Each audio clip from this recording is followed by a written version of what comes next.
Country people, una welcome to Totori News, where una go fit get all the latest news wey dey shele for we Nigeria, Africa and the rest of the world. Make una press the subscribe button and the bell wey dey waka near am for more Totori News.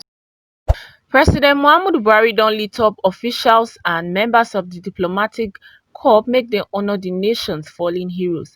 The event na the traditional laying of wreath marking the end of activities for inside 2021 Armed Forces Remembrance Day, wey start with the launching of the Remembrance Emblem last year.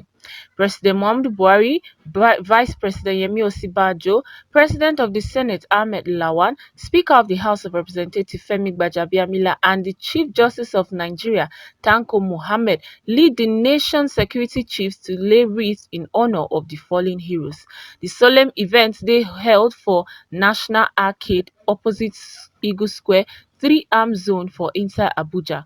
Apart from the laying of wreath, the event also features special prayer session for living and fallen heroes, 1-minute silence in honor of fallen heroes, gun salute, release of pigeons to represent peace and signing of the anniversary register, among others. For another tori, Ogun State Governor Prince Dapo Abiodun don call on Nigerians make dem shun calls for division, insurgency, banditry and all inter-ethnic, religious and politically motivated rulings wey dey capable of disintegrating the country.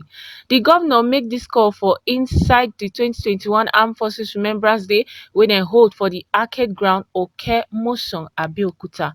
He con tok say in order not to make sacrifices wey dey made by the country's fallen heroes make e dey in vain, Nigerians must encourage the use of democratic process and appropriate institution for inside the processes of seeking redress. While im con dey praise the gallantry of the armed forces in combating insurgency and banditry for inside the country, the governor con appeal to individuals, corporate bodies and organizations make dem rise up to the challenge of giving support towards caring for the injured and the families of the dead by donating generously. Abiodun con add tok say administration go continue to give support to the armed forces and to ensure tok say dem perform their duties excellently and get encouragement in terms of welfare. For inside another tori, the Cross River State government don achieve $20.4 million from the World Bank State Fiscal Transparency, Accountability and Sustainability Program. The Commissioner for Finance, Mr. Asuko Ekpeyon Jr. 9 tell newsmen for inside office on Friday tok say the money go dey ploughed into implementation of the state 2021 budget wey be emphasis on job creation for the youth.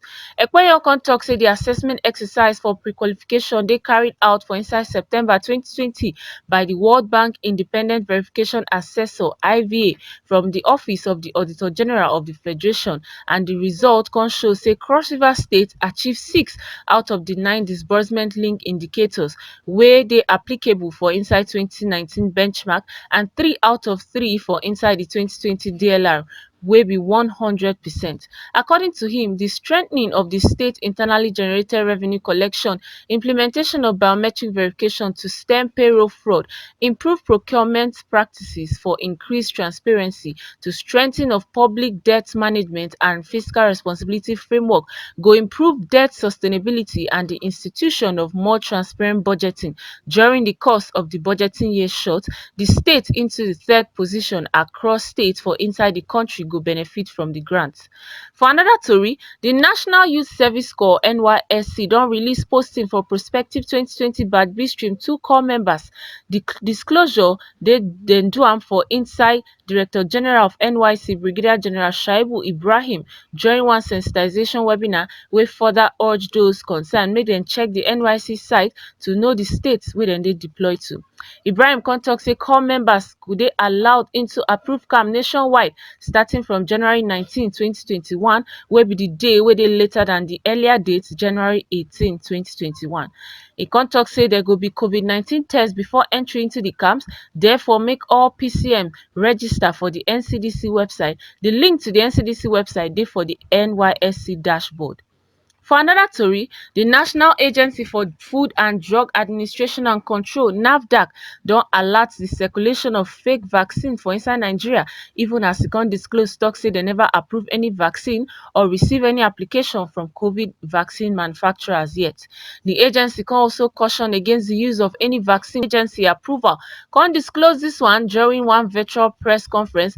The Director General of the agency, Professor Mojisola Christiana Adeyede, con tok say COVID-19 vaccine dey new and the side effects or adverse events go dey well monitored. Therefore, if NAFDAC never approve, the public make dem no use am. She con maintain tok say no government establishment or agency go order COVID-19 vaccine without confirming from NAFDAC if the vaccine dey approved. She con tok say the agency don establish COVID-19 vaccine committee and dem dey busy to develop the guidelines and guidance. Make una no go anywhere, na still Totori news be dis. Make una go follow us for all our social media platforms. For Instagram, Twitter and even Facebook na Totori news. Make we go drink water, come back.